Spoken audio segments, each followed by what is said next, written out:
Welcome to Engineered Muscle Podcast number 13, guys. Today we have a very special guest, Andrew Arnold from Columbus, Ohio. Andrew is a fellow fitness coach, and today we'll be talking to him about a lot of things. But Andrew, why don't you go ahead and do a little bit of your introduction and tell us about your fitness journey? And I know you have a really solid background in gymnastics. What got you into it? Just a little intro for our audience. Definitely. Thanks for having me on. I appreciate it. You guys are awesome. I really like the content you guys put out and everything. But yeah, my gymnastics background is definitely my intro into fitness. I didn't care about big muscles, like abs, like whatever. I just liked to flip. And my sister put me in it when I was like literally before 2 years old. And it's a lot of fun. And I just kind of stuck with it. Like I was almost, kind of forced into it, you could say. She did it and she coached. And so I got into it and competed up until age 17 and branched out into actual coaching other gymnasts, young boys, and supporting them in just kind of the same skills that I learned. And now I coach people online, specifically parents and entrepreneurs. So it's a lot of fun. Why the transition from gymnastics to coaching entrepreneurs and busy parents? It just fit my life really well. Like I have a lot of similarities, and I would say it's taken me, in all honesty, like 3 years to get to this point to where it's like, that's kind of my people.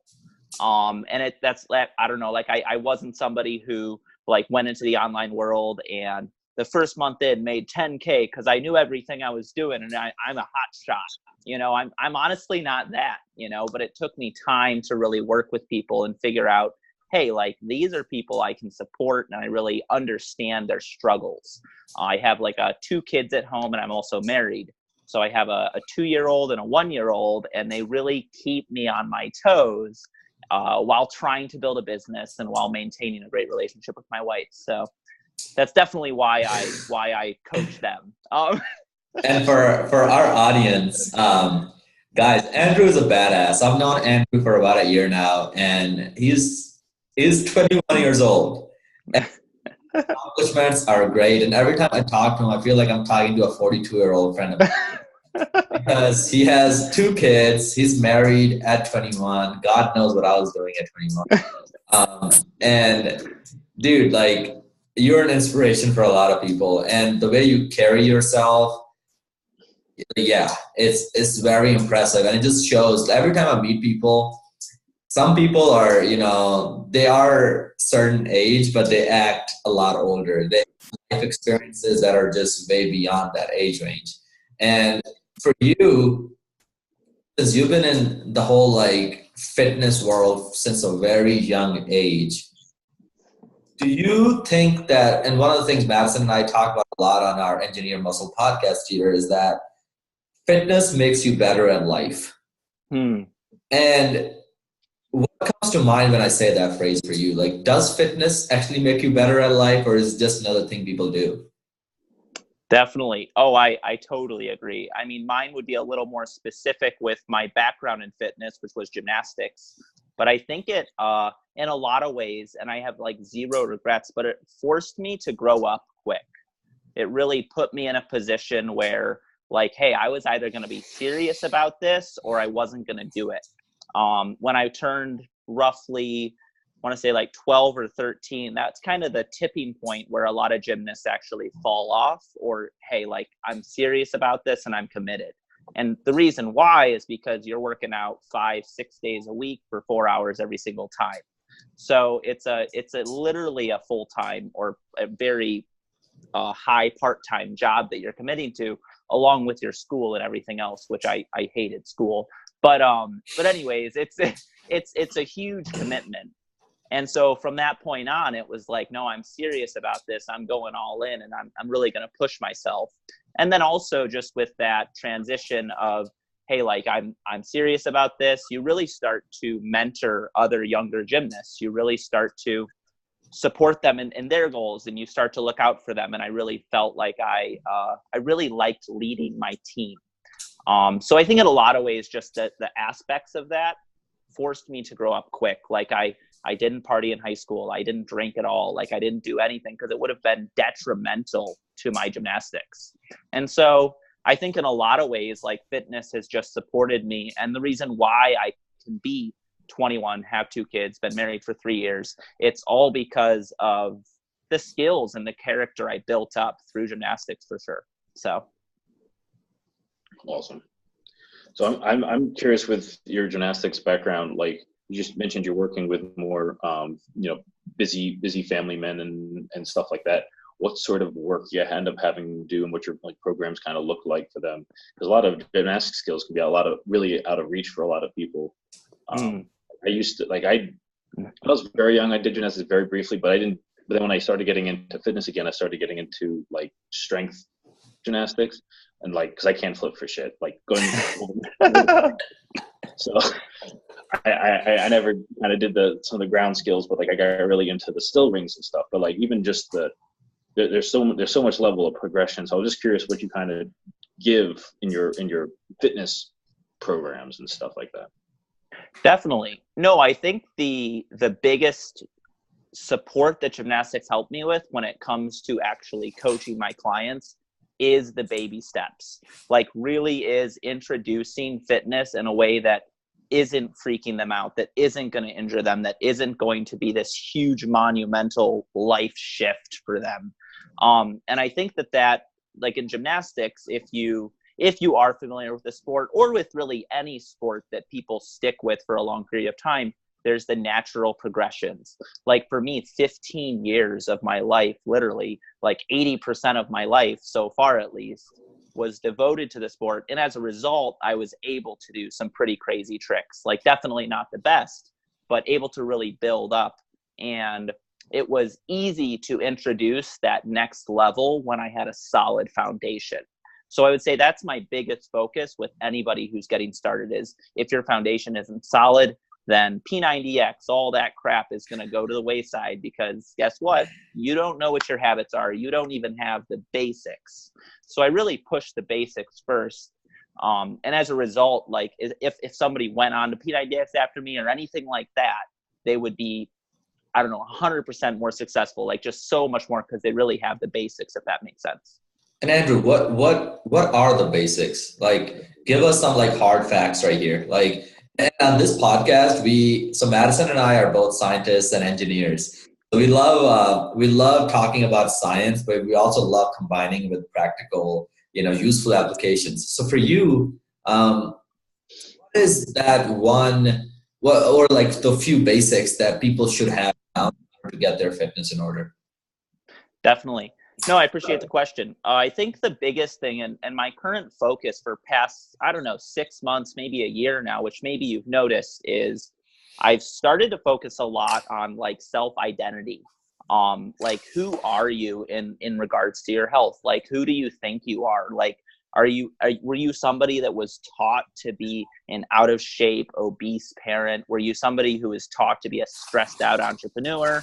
Like, what do you identify as? And if you can really get that to your core, which this isn't quite practical to an extent, if that makes sense, but if you can get to the core of like, hey, like for 5, 10, 15 years, I've identified as like an obese mom. Like, yeah, I love my kids, but I can't do anything because I'm always taking care of them. I'm always doing something for them. Then you're shooting yourself in the foot. And any program you join, even if you joined with me, if we didn't cover the identity piece, you would still fail because you're going to go back to your identity. You're going to go back to what you think you are. So that's the first, like, very, very foundational basic step that I talk with people about. I have a couple exercises around. One is like the health identity shift exercise. And you really have to start identifying as something, and then your actions align to that, which we could get into the basics now if you want. But that's the first piece I push on people right away, because if you want to make long-lasting change, you've got to shift your identity. Andrew, I don't know if you follow my content, but I'll be honest with you. I love this conversation, but I'm like the complete opposite, right? I started my fitness journey with I wanted abs. And even now, and you know what's fascinating? All that you're saying is true, 100% true. And I love it. And what's funny is that I teach that subconsciously. I don't actively teach it. And if I look back on my life, every role, every promotion, every that one big jump in life, and I've had many big jumps in life. Like I was never set up for success, but like I've had if you look at my life's trajectory and the successes I've had, they've been like I look back and I'm like, damn, that was good. But what's funny is that I was already walking in that identity. Even without doing exercises on a piece of paper every morning. Because I've been in the personal development world since very young age. Like I was just naturally inclined to Tony Robbins and all of these people. Dude, I remember being in college and I was studying engineering, and back then I was I'll give you 3 examples. This is like a lot of our audience listeners don't know this. So when I started college at the age of 17, I walked into college and was in engineering school, and I was like, day one, I was like, I'm going to be an RA. And for those of the people who went to college, an RA is a resident assistant on campus housing. And way before I even had like interviews or any of that, I was like, I'm going to be an RA. Like I was already walking into that identity as a freshman, and you don't get the sophomore year. But then like the RA job came and I got selected among a lot of people got rejected. I got selected. Was an RA for 3 years, and it was the easiest role for me to walk into because I was already walking like an RA. Then when I was an RA, I started thinking 2 years into being an RA, I was like, yeah, this is kind of lame. I'm a junior in college and I'm hanging out with freshmen all day. I genuinely liked all the people who were in Greek life, like fraternities and stuff, and because that's where all my friends were. And then I started my mental shift was I knew a lot about Greek life. Like I already felt like a Greek person even without being in a fraternity. When I joined Greek life, people started thinking that I was in Greek life all of my college career, but I was only the last year of my time. Then when I left that, I saw myself last year of college, I would watch a lot of Gary Vee's videos, and I would see him traveling on Friday nights and Saturday mornings, and he's on the go. He's at the airport and New York airport, on the go, the hustle life. Dude, I shit you not. I get out of college on June 9th. On July 6th, I get the job that made me travel throughout the country. And I remember a month and a half later, I'm sitting at Chicago airport Friday night at 10 p.m. So happy. And the reason I'm sharing all of this, and this has very little to do with fitness, but it does. So the next thing was fitness, right? I had already been walking around like a shredded Greek god even before I had the body. And then on August 17, I competed in a show and I won the show. And I remember being backstage and I was like, I don't even want to step on stage because I feel like I've already won. And this is where we split. So you teach that. I subconsciously walk that. My clients, I did the same thing. And it's more of a personal journey than because dude, I'll be honest, this writing shit on a piece of paper and manifesting stuff, I don't do it, but I do it subconsciously.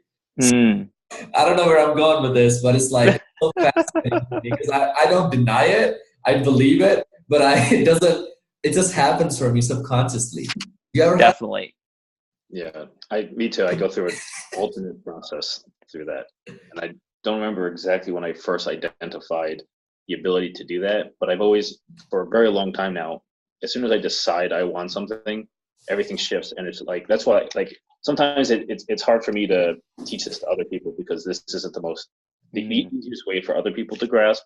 So sometimes I have to teach it other ways to work around it. But if I just do something, I just flip a switch in my brain. It's okay, that's just how the world is now. I just change my reality, and that is reality. And I just kind of just become it. And that's what I set out when I started getting into fitness. I'm I want to be the best there is. I'm going to be the best of this. I'm going to be the best coach. And I just started, I want to be the expert. And I just set that mindset years ago. And that's kind of part of what allowed me to become who I am now. Um, yeah, I don't know where I'm going with that. Back to you, Andrew. Like, what comes to mind when I was sharing that or Madison was saying that? Because I really want to hear it. And there are not a lot of, our audience knows this, there are not a lot of mindset coaches that we have on this podcast because Definitely. it's like, we're all like practical. Let's go deadlift for fucking 10, 500 pounds. I think me and Mo have a problem with a lot of mindset coaches in general, because it starts being a lot of fluff and stops, the brick and mortar and the real work that's involved. And a lot of them will have you believe that if you just shift your mindset and if you believe it hard enough, it's going to happen. And that's not really the truth, the full story. Most definitely. It's important, but it's not everything. And so I think on that regard, me and Mo kind of are the counter voice in that discussion, where we want to be real as shit and tell people how it is, and a little bit old school, just telling them to grind a little bit and hustle. And I really want to hear your thoughts. Please go. No, I appreciate the pushback, because I couldn't agree more in a lot of the mindset ways. And I think in many ways it's the topic that's like the most taboo, the most idiotic, and also the topic that everybody's like, yeah, it's got something there, because without it, you're screwed. Like, if you can't shift your mindset, well, of course you're going to be stuck forever. And so we obviously, I think specifically, talk about mindsets a little bit, we get passed down what's from our parents naturally. Like, we stay in the same economic zone. We stay in the same, like, rough general fitness zone, just everything, So mindsets are passed down, and it takes a lot of, like, active action, not thinking, but action to pull yourself out of that place or to progress, which I think that's kind of where I've actually had a coach recently, semi-recently, like 8 months ago, that I was working with. And like, he was like extremely unhelpful because he was so mindset focused. So like, hey, just go make it happen. Like, just go do it. Like, just know you can do it and just go do it. It was like, are you serious? Like, I'm hiring you. I'm paying $1,500 a month to hear you to just tell me, go do it, man. You can do it. Like, it's total BS. And I think so many coaches get pulled into that route because, one, it's easy to be a cheerleader, and it's easy to label yourself as some mindset freaking genius and say, Mo, I believe in you and you can be a millionaire. And that's why you pay me this much. But it's just total BS. But anyways, I think definitely the biggest thing, and the reason why I focus on that specific shift for parents, is because of all of the chaos in their life. I like to make it a point of, hey, this is a moment of change that we're going to be making, and it's got to be instantly backed by the basics. And so that's like, hey, you're going to start doing simple at-home workouts. We're going to start tracking your food, and actually just very, very simple, like, hey, where's your water intake at? Because if you change just a couple of those little tiny factors, they start to feel better. And then that reinforces the mindset and what we kind of set out to do in the beginning. Fluff topic and total crap in many ways, but also very important to be intentional and spend time thinking about it when there's all of that chaos going on in their life. So I love that you said that. I think it can help our audience kind of think of the mindset stuff as psychology, because that's really what it is. It's shifting your psychology and your engrams and your programs that you've been programmed with from your childhood, from your growing up, from every experience that you have. We record all that, and that creates who we are, and that creates how we react to things. And some people can just kind of handle that shit themselves, like Mo and myself kind of did. Some people need more help with it. Some people need to go to therapy. Some people need to go to counseling. Some people need to be coached through that process. But this kind of goes into the subject of like neuroplasticity and like just training your learning and training like things. It's the same that we do with our body, and it's just training our mind. And for me, I kind of skirt around the foo fluffiness stuff by just kind of creating it through the action, and like I'll start letting the actions shift their mindset and come from that point. And I'll reinforce like mindset when I talk to people, but like I let my main driver of that kind of be the work that they're doing and the experience of the success as they challenge themselves, right? Because also like my programs are very difficult, and in order to do it, you're right, you have to rise to the occasion. You have to push yourself to that level, and that comes with a sense of accomplishment. And we'll set little goals, and as they climb, you know, their sense of self expands.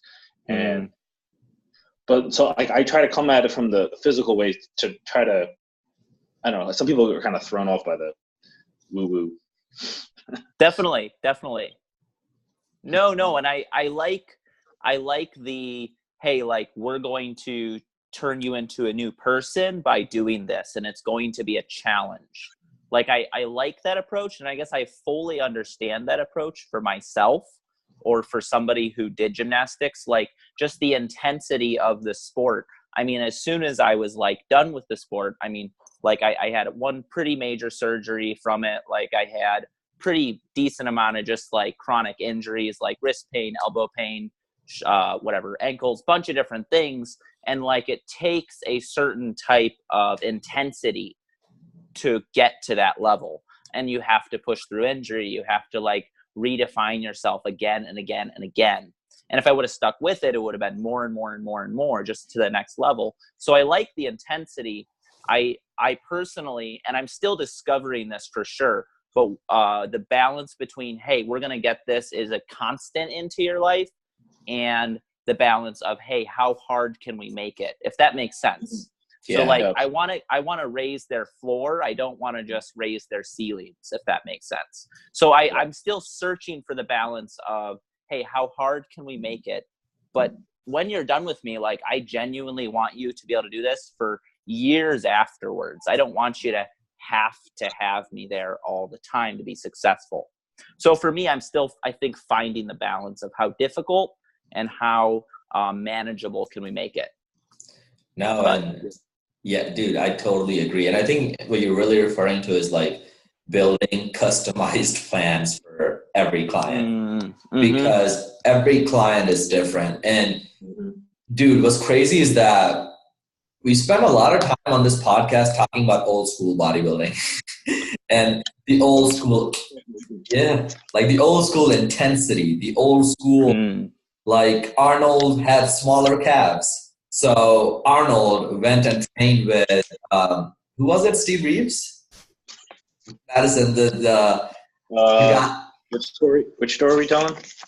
The one where Arnold had really small calves, and then he went and trained with like one of his role models. I forgot his name, but it's like, I think his last name was Reeves, but he was back then. And Arnold really saw this guy on the, I think it was like standing calf raise. The guy was like 5x the weight Arnold was used to training. So he would really like crank it up, and he would do, instead of doing 10 reps like Arnold was doing, this guy was doing 40 to 50 reps per set.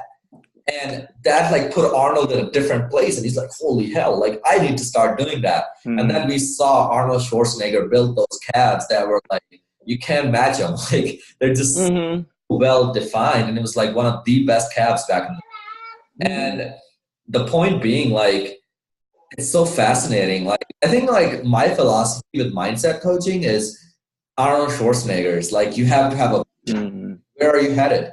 Like, I love asking my clients, like actually, this is funny. When I enroll clients, one of the first questions, because I only deal, even though I have like 2 female clients right now, I'm really going towards all male clients, because that's I love working with guys. Definitely. What I love asking is, so let's say I'm on the phone with a guy named Zach. I'll be like, Zach, you and I walk into the bar, and there's a really pretty girl sitting at the bar. Her name is Karen. She's wearing a white dress. I tell you to go get her number and go talk to her. What would you do? And what's funny is that Zach's response at that point tells me so much more about him as a man and why he wants six-pack abs. So then if Zach is shy, and most of the time the guys who come to me wanting six-pack abs, they can't go ask Katie at the bar. They just can't. They're like, I'm fat. I don't think I could do it. Because the direct reflection is a small question I ask. And definitely. So I in the beginning, I would just spend more time with them. And because just by being around my energy, my client's state of default changes. Because the guy that I was 3 years ago, dude, if you would have given me this red leather jacket to wear or red Converse that I wear every day or like red dress. I love that jacket, by the way, Mo. I love it. Thank you. But it's like, I wouldn't have worn this. Like this was not me even 2 years ago. So the person coming, so my question to you, Andrew, is that like, how much time do you spend on mindset coaching for your clients, especially those who are trying to lose weight? What percentage would you say would it be? 50, more or less? I would say it's definitely less than 50. It's not a majority of the portion, but it is a focus because I really like to dive into a little bit of why they think they are, how they are, if that makes sense, and then help them redefine who they're becoming. So it's more in the beginning. It's probably like the first call is definitely a big part of it. It's me really better understanding where they're at, talk about, hey, like, well, why do you think you're struggling with this? Like, and going into that a little bit, but then as time progresses, I mean, like one of my clients right now who's been with me for a little while, actually, like coming up on 6 months, which is pretty sweet for me. I normally have people for roughly like 3 month time frame. But anyway, so that's a cool win. But anyways, it's definitely a lot more of the practical standpoint. And then a little bit right now, I'd say he's probably like 80-20 between practical and mindset. And what the mindset portion is, hey, kind of what's that next level going to be like for you? What is it going to, like, what's it going to take from you? Like, where are you going into? So it's more in the beginning. I'd probably say it's like 40% in the beginning, and then it starts going down as the practicality builds. But I think you have to start with the inspiration, start with that why, start with the kind of exactly what you said. Start with like hey, like you're super shy right now. Do you really want to live the rest of your life wondering if you could go get a girlfriend? You know, like for real, just like simple questions like that really push them into a space where it's like, no, I'm sick of that and I'm going to become somebody different. And then start to define what that difference is. And then from there, all the practical backing. So, dude, I love that. And I love that you said it. What are your thoughts on, so you said you have a client that's going on 6 months, and I have 2 clients right now that are like that. Do you genuinely think, and give me your honest answer, and then I'll ask Madison the same question. Do you think 90 days, since it's such a popular model in fitness to sell 12-week or 90-day plans, do you think 90 days is enough to create a full body transformation? I definitely don't. No. Great question. I think it's a lot of like there's got to be some exciting salesy point about it, because and it does have some legitimacy backing it. Like it's not just somebody selling a 90-day program. Well, you better get some results. Like you better change your body. You better change who you are. But I don't think for most people, that's not going to shift their habits. That's not going to shift their belief. Like it's going to get them a great jump start. But if you let them fall off the wagon, then I don't know why they worked with you. And like, I've done that with a lot of clients. Like I've sold the model. I've like done it a lot, but I'm starting to find that I'm really wanting to shift and starting to make a shift into like a month or 2 month starter and then a 12-month program, because I want them to actually have the consistency, and I want them to have like all the confidence in the world that they can carry this out without me, or have very low level accountability after that, like very low level. So that's kind of my thoughts on that. Madison? Ask it one more time. I want to get the full question. Yeah, so the question was, since the 90-day, 12-week, 3-month, option of full body transformation is so popular in fitness right now, do you think one can create a whole transformation, mental and physical, in 90 days? It depends how you define it. Physically, if the person is in the right place, is genetically relatively all right, and it's a really hard program, yes, but more often than not, no. But time is always time is always better. Like, to get to where I am physically, to get to where people want to be, that takes years. That takes at least 5 years of solid. Some people are gifted and can make unbelievable transformations in 3 months, ones that will make all of us stagger. So possible, but not likely. But for most people, it's about taking a nice chunk, kind of how Andrew mentioned, get a nice chunk ahead, and because you can look radically different, but you're not going to probably be. That's what it depends on what do you define the transformation as, but you're not going to be where you necessarily want it to be at the end of those 3 months. And what some people might advertise, like, oh, this is before and after, and like give really ridiculous before and afters. Yeah. But that said, you can usually in 3 months you can make some pretty solid lifestyle changes. I wouldn't say they're fully inherited into your psyche, but they're starting to be practiced. They're starting to become habits at that point. A little bit longer after that, another 3 months, they'll start kind of like soaking in subconsciously. But like at 3 months, those are habits now. They're active habits, but they're habits. So you're very much on your way. It's like a quarter of the year, right? So it's really you really do need a year for for a much more significant change. But yeah.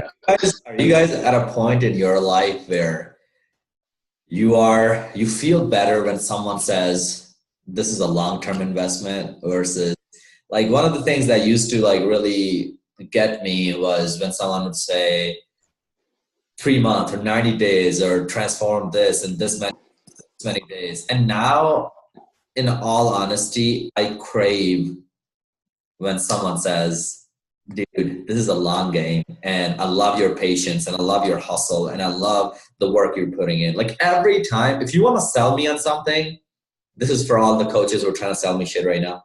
If you want to sell me something, give me that 2-year plan. Give me that long-term plan, because I am so over a lot of the short-term things.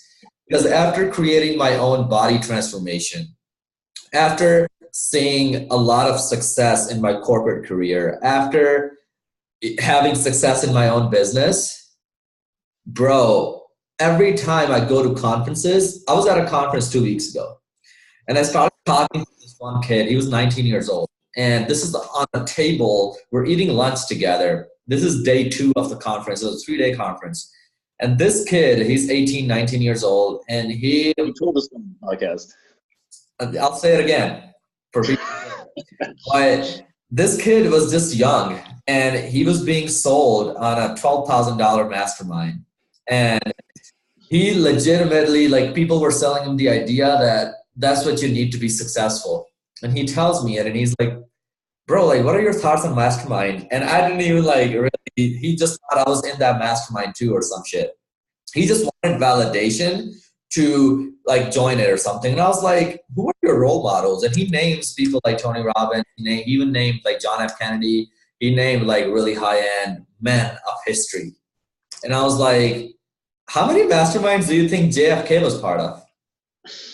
And he started laughing. It's like he started smiling a little. He's like, I think 0. I was like, yeah. I was like, how many do you think Martin Luther King was part of? And like I started talking and I got into it more. And he realized something big. And I was like, bro, I gotta run. Like I literally got 5 minutes, like, and I'm running late. And he goes, no, bro, keep talking. This is the truth. He's like, you are the realest person I've met at this place. And the reason I was the realest person there, and dude, I was pissing people off at that same table who were my friends because I was the cock blocker, right? I was the kid who was telling this little kid to save his money and buy books and read books and make himself better as a person before he makes an investment that puts him in debt. Like, Yeah. I know investments are great and I'm all about them. I make a lot of investments every day. Thing is, you got to know yourself a lot of the time. And before you invest in something that's like crazy big investment that'll put you in debt, you're like, and the reason I'm this way is because I've made 100K or 200K investment in college. And looking back, I wish someone fucking gave me that reality check and like slapped me a few times, be like, do you really need it? And same thing goes for a lot of things in life. Like 80-20 rule. 20% of the things I did in life didn't cost me much, but those 20%, 80% of results. I paid more for useless fitness shit, and I only paid X amount to a coach that taught me almost 90% of what I know. And my point being, like, if someone teaches you that, hey, let's really do some internal work and let's really realize the numbers, let's really look at where you're currently at, where you want to go, before selling me a cookie cutter program. Because I've bought into that shit. And the reality is, that's not what a lot of people need. And it literally goes back to that 80-20 rule. Like, now with online fitness coaching or online any type of coaching, the best part is we have so many options. And that's also the shitty part, because you have so many options, you think you need everybody. And the reality is, you gotta know your goals like fucking crystal clear. Like, bro, if you don't know where you're headed, anyone will take you there. You know where you're headed, then you're selective and you get there. Like the other day, someone tried to sell me, and I shit you not, I share a lot on this podcast because this is my baby. This is engineered muscle and people need to hear it. Someone was trying to sell me a $2,000 package on speaking. Like when you get on stage, how to be a better speaker. And I was like, I thought about it. And then I went on to get brunch with some of my friends, and I looked at one of my friends and I was like, who is the most paid speaker you know? And she's like, Tony Robbins, Gary Vee. I was like, yeah, let's talk about Gary Vee. Because I remember seeing him in person. And for that conference, Gary Vee was paid, I think, like $200K just for that 2-hour speaking gig. $200K for that 2-hour speaking gig. And I looked at her and I was like, how many speaking classes do you think Gary Vee took? And we both fucking started laughing. And she's like, fucking 0. And dude, it was the biggest reality check, because people don't pay you because you're a good speaker. People pay you because you've built a $300 million company.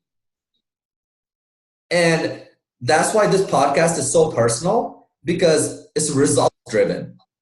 It's like people out the outside world looks at the results. It's like, hey Mo, have you trained enough clients? Hey Mo, have you transformed enough lives? It doesn't give a fuck about how many books I've read. The books come into play because they help me create more transformations. But the real world don't really give many damns about the personal development conferences I've been to, right? Like, no kidding. And I don't know where I'm headed with this, but I needed to get it off my chest, bro. No, you're on fire, man. I appreciate it. I couldn't agree more. Like, I've turned down countless coaches as well recently in the past 6 or 8 months of just like, dude, I don't want to have a multi-million-dollar business in 3 months. Like, dead serious. That like, why are you trying to sell me on this like huge fantasy of like, hey man, like it's gonna be so amazing, and like it's just in 3 months, your whole life you could be living in LA with like everything, just everything, you know? And it's just like, dude, like, do you even understand me? Like, I have 2 young kids, I have a wife, and like I'm putting my so much of my time, very precious time, into this business. And I'm not trying to buy into some stupid scam again, because like, yeah, I've spent countless thousands of dollars, just like you in some ways. And I'm sure, Madison, because we all go through it, of like trying to be sold the dream, trying to get on, and like just trying to be like, oh, like next month I'm going to be a millionaire. Like that's just the thoughts that get pushed onto us so much from stupid Facebook ads to other coaches who don't know shit. And it's just so frustrating. And so actually pretty inspiring and exciting. Like I did recently hire a coach actually, and he's pushed so hard on me from all of that programming of like, dude, in 2 years, that's when you got to start thinking like, what actions are you taking today that in 2 years is going to make a massive payoff? And that's been probably one of the most positive, beneficial questions I've been asked by him, probably in all honesty, 30, 40 times in the past couple months, because I go back to what I've been taught. I go back to what other coaches have been trying to tell me of, hey, in 3 months you can do this, in 2 months, and like next week is going to be your week, man. Like it's so much BS now to me. And it's like, well, what actions am I taking today that in 2 years is going to still pay off? And like this podcast is one of them. Like I'm excited to be on your podcast. I'm excited to share this because it's going to be an investment I make today. And I hope for your listeners and everybody who listens to it that will continue to pay off, will continue to be a benefit, not hit a gold mine and then, lose everything. So. Bro, I love that. And you know what's funny? Let's bring that back to fitness, right? And I sometimes ask like my prospects, people who want to work with me, I'm like, what do you want to look like, right? And a lot more often, I had a girl send me a picture of Shakira, and I love Greg Gallagher, but he's like a common one that people send me pictures of. And I've actually like hung out with Greg before, and I know his business partner, but it's like, why? Like, why are you trying to look like that in just 90 days? Like, Greg created that body in over like 5 years period. Like, he wasn't just born that way, dude. Like, and the reason guys want that body is because they think, a lot of young guys or single guys, they want that body is because they think that attracts a lot of girls. The reality is, if you're insecure and if you're not confident in your current body, you'll be just as less confident in that body too. And a lot of the time, like for me, dude, I've been shredded and I've been fat, but shredded has a lot of perks. But if you're not doing the mental development work, the mindset work while you're getting shredded, I remember being like having 6-pack abs and thinking I'm not lean enough. I genuinely had those thoughts that I'm not lean enough. And I would take my shirt off and people are like, holy shit. Like I remember my boxing coach, he's like, damn, you're lean right now. And I genuinely did not think I was lean enough. And that's the stuff that happens to a lot of people who are, and it happens to all of us because we hold ourselves to that high pedestal. And I'm like, yeah, I don't look like Greg Gallagher right now. And I was like, bitch, you are only 2 years into training, consistent training and consistent eating habits. Greg Gallagher has 8 years on you, right? Yeah. And same goes to Tony Robbins says that people underestimate what they can accomplish in 10 years and overestimate what they can accomplish in like a month. And it's just so true. It's just so true, dude. Yeah, I can very much relate to what you were saying there too, because like people will call me like big or like oh, you're looking lean, or like, and I'm just like thinking to myself, nah, not yet. I'm not really. I'm not big yet. Like to me, I'm just, in my mind, I've like just entered the spectrum of big, and then like on the other side of the spectrum is like big, and then there's like huge.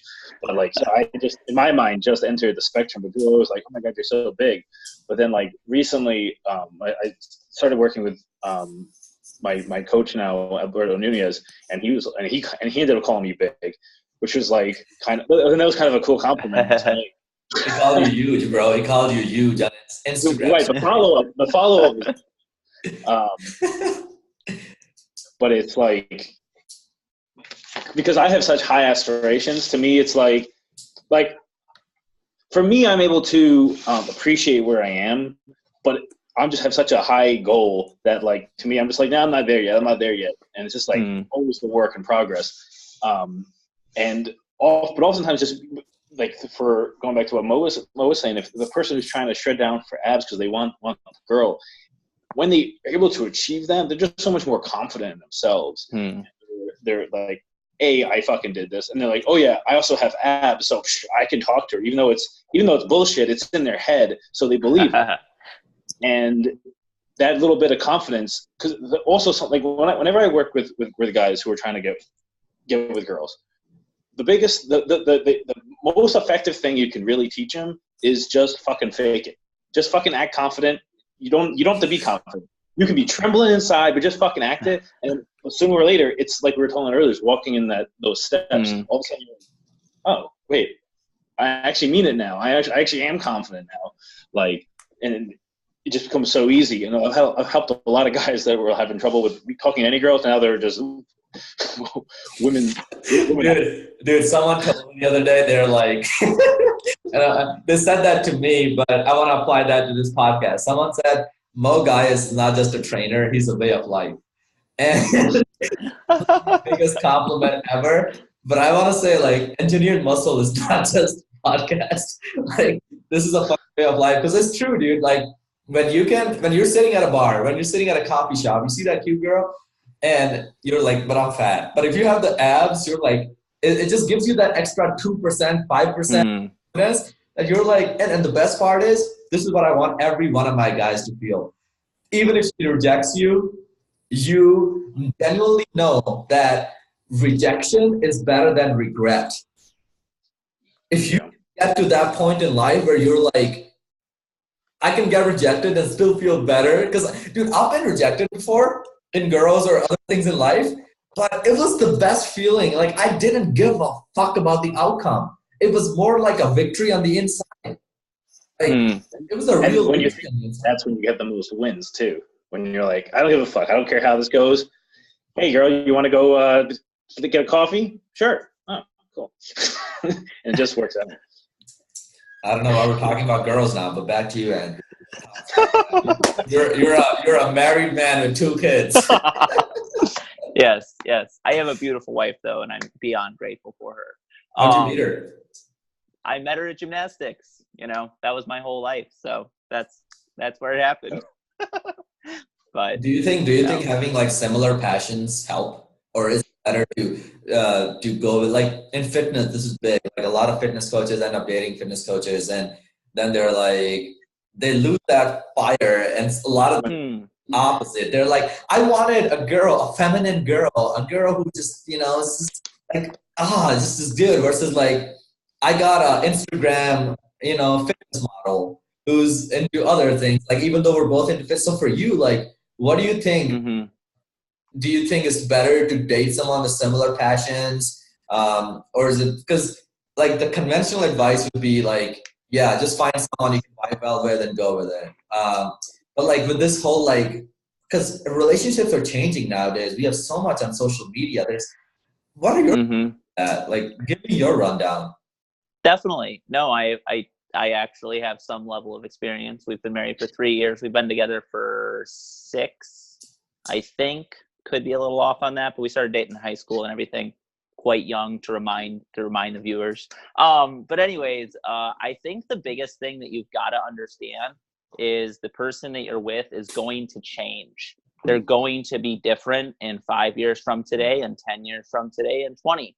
So you really have to look at character. You have to be willing to live with some habits that maybe you don't love, or you have to really be on the lookout for certain things in the beginning that it's like, holy cow, that would totally set me off. That's not okay.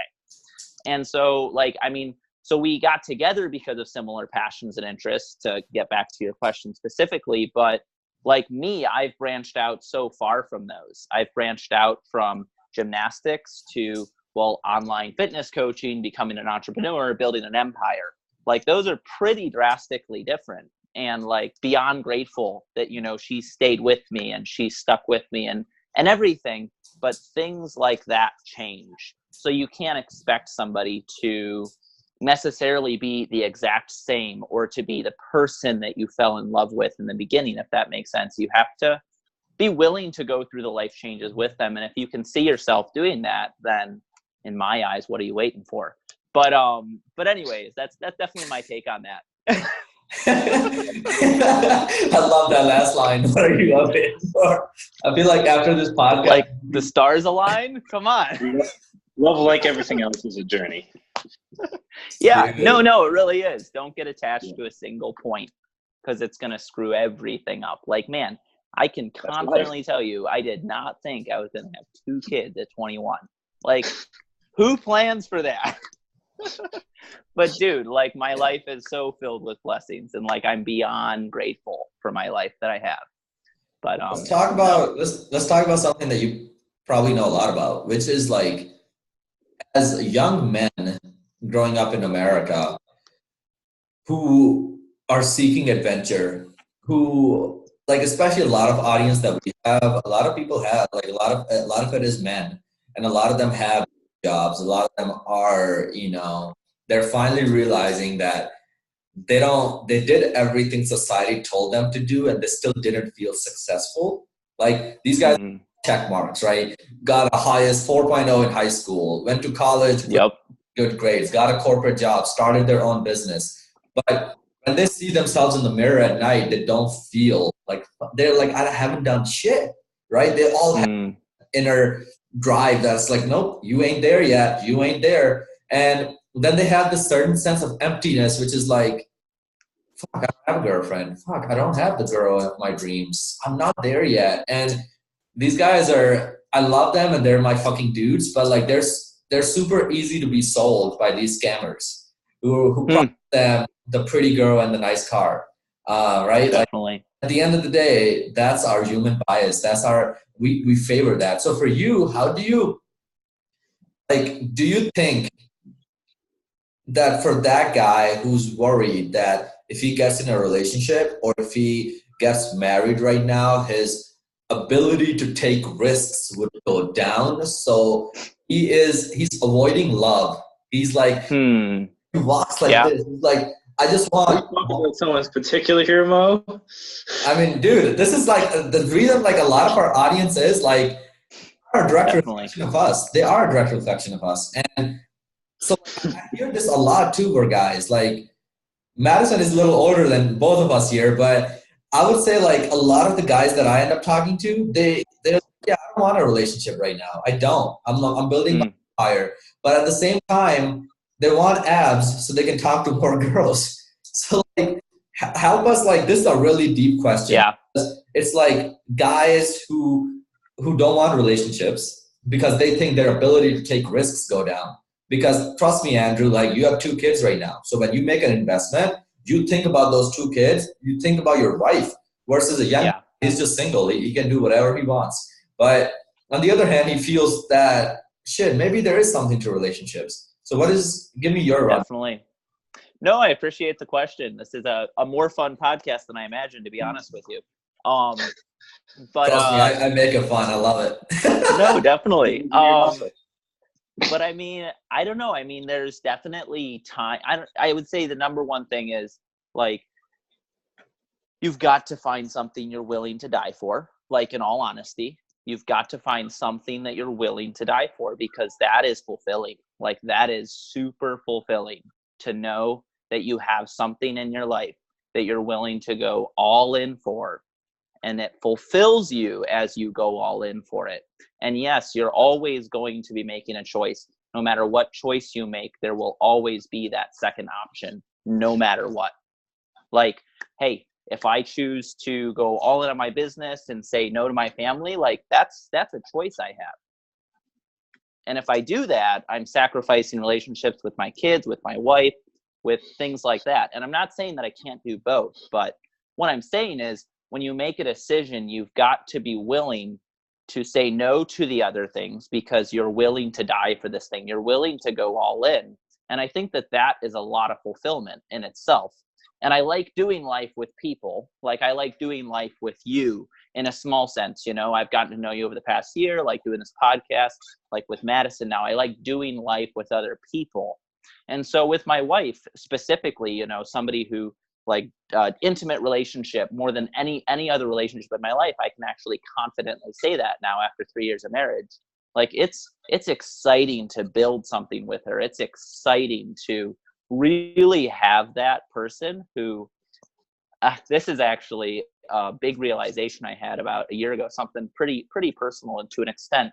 It's like I can because I am a super adventurous person, like super go-getter. Like I will travel the world. I will go to all these different cultures. I will do it all. And she's not exactly like that. But what I can tell you is with me being with her, and after, you know, a couple of years, like she's the one person that I feel safe with. I don't know if that makes sense, but she's the one person who I know is there with me, who I know has my back. And like, I could be a pretty crappy person, and we can dive into this maybe a little bit later, and she's still there for me. Like she still cares for me. And that is fulfilling to me. That will give me the energy, the focus, the drive to build a business that I would not have if I was in this alone. And my kids too, to an extent, but my wife way more. I love that. That's definitely my answer for you. It's being able to be in having a partner and having someone to, you know, lean on when you need them, and just having that support. That it's when you're able to be in a relationship, like I'm in a relationship now, but when you're able to have somebody else to, when you don't feel just so alone, and you have, you know, another support if shit kind of hits the fan and you need to step back or something, you have someone there for you. And like kind of what part of the question was also about, this is a little off from what I was just saying, but part of the question was about, you know, getting men and being happy and feeling fulfillment. And I think a big part, especially for men, is being able to create something and build something. And it's a process that takes time, right? It's a lifetime type thing, and building a legacy, right? And that's a big thing especially for men, is building a legacy, something that's going to stand up to time. And there's various ways to do that, but when a man is able to create something and have something and say, I brought this into the world, whatever that may be, there's a lot of fulfillment that goes with that. And like right now in the US, suicide rates are super high, and the leader among that is men, especially men in their like 40s and 50s, because we have a lot of unemployment for various reasons, from losing a lot of manufacturing jobs, and AI and robots and a bunch of stuff like that are taking more industrial jobs. And these men just kind of, that's what they did, and now they just kind of feel purposeless, right? And having that sense of purpose, that sense of drive, whether it be your family or it's you're creating your legacy or whatever it is, that's really important for a young man to recognize, to find what that drive, what that purpose is. What am I going to create? What am I going to be? What am I going to do? And set out to, you know, just start setting out to do that. And I think as soon as you find that, you'll be happy as long as you feel like you're moving towards it, even if you're not there. Definitely. Yes. Dude, no, this podcast is going places right now. No, definitely. No, I think this is so spot on for a lot of young guys listening, because the guys who go to the gym, man, like we all have one thing in common. We're trying to be better than we were yesterday. Like every guy who's at the gym, he's trying to build a better chest, a better back, something that he didn't have yesterday. He's trying to create that for his future. No one, like very rarely do you just have someone go to the gym and just kind of do. Even the people who look clueless, they still have goals in mind, man. Like I love those, because I'm like, yeah, that person right there, he doesn't know how to do that exercise properly. And yeah, those fuckers over there are making fun of him. But in reality, he has goals. He doesn't want to look like the person he was in 2017 or 2018. He wants his 20 to be different. He wants his next month to be different. And those men, the same, like goes back to fitness making you better at life. Those men don't just have that attitude in the gym. They also have that attitude in other areas of life. And definitely, I respect the hell out of those people. Like, I'm just like, those are my fucking people. We have the same DNA. Like Gary Vee almost, he talks about how he doesn't respect kids who are partying all the time or doing Netflix and chill. He's like, I respect those young fuckers who are at the airport at 6 a.m. on a Sunday morning trying to go to a Sunday, or who are just hustling. And there's something to it, man. And that's like part of the reason why I'm like getting over that fanboy area of my life, fanboy zone of my life, because I know like these guys who are at the top that everyone looks up to, they don't respect you as a fan person. If you're just a fan, another fucking fan. I want to be on stage right next to those guys. I want to be business partners with those guys. I want like them to be like, holy shit, he's going places. Like I want his thing. Like yesterday I was talking to one of my friends who he's a personal friend of mine now, but he used to be like 2 years ago, he was like a really big role model of mine. But now we talk all the time and his company is like literally like doing 100x more than mine. But yesterday I told him my goal and he's like, hell yeah, bro. Like he actually genuinely respected that because he's someone who built from the bottom too. Even though he's like all the way up there, I don't look at him as a fanboy. Hey, can I take a picture with you? I'm like, bro, let's just go get coffee and let's talk about why you're doing digital marketing for your business right now or how to support you. And it's a different mentality. Like I see Arnold Schwarzenegger at my gym every day, and everyone wants to take a picture with him. And I'm just like, nah, I've read his books. I've consumed enough of Arnold Schwarzenegger to where like, if I just go and fucking take a picture with him, I'm just another fucking fanboy. I don't know. Yeah. Like, dude, there's one line of Arnold Schwarzenegger that if I had to sum up my entire life, it would be that. And that is, Andrew, you still there? Okay. Yep. You disappeared for a second. But Arnold, in his young days, when he wanted to get into acting, like a lot of producers and directors rejected him. They're like, you're too big. Like, this is not yeah, like he was too massive. He was Mr. Olympia 7 times, so he had a lot of size. And accent too. Yeah. Bruce Willis, like at that time, Bruce Willis was popular. At that time, like smaller guys were Hollywood. And when he was chosen for the role of Conan the Barbarian, the director literally said that one line that I just fucking repeat to myself every day. It's more inspiring than any fucking shit you can ever give me. The director told Arnold after the shooting and after the movie, he goes up to Arnold and he goes, if we didn't have Schwarzenegger, we would have to build one. Like, holy shit. I want everyone listening to really write that line for yourself. You are unique. Like, dude, every time, and this was fascinating, like I've seen this come into play in my life over and over. Like, I was interviewing for jobs that didn't value my skills. And I felt defeated. I felt super defeated. And then I got the job that was like, holy fuck, you have all of that experience.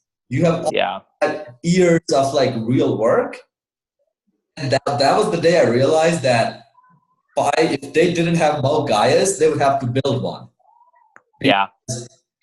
And once you start thinking like that, life changes. And same thing for fitness. Like your story is unique. Andrew's a 21-year-old guy with 2 kids, 1 wife, and like he's just like creating his business. And wife. But like, dude, it's inspiring, right? Definitely. Like it's inspiring to hear those stories. And I think for those young guys who just feel purposeless or they're getting rejected from or something is not right, like guys know that just keep building your skills, get better every day, because one day there'll come a point where people will say if they didn't have you, they don't know what they would do.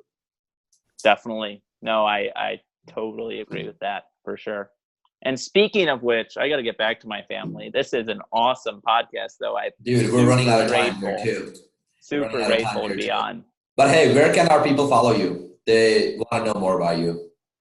Definitely on Facebook, just Andrew Arnold, or if you search my specific Facebook group, actually, it's called Perfect For You Health System. That's where I do a lot of my trainings, a lot of my, the 4 specific principles of being healthy, I think, are mindset, movement, food as fuel, and sleeping for success. Because if you're not hitting all those areas, especially as a parent or entrepreneur, then you're going to be dragging your feet and eventually out of the game. So, are you on Instagram? Not right now, actually, no. But I'm going to be on YouTube later this year. I'm going to start branching out into that, I think. So, got it.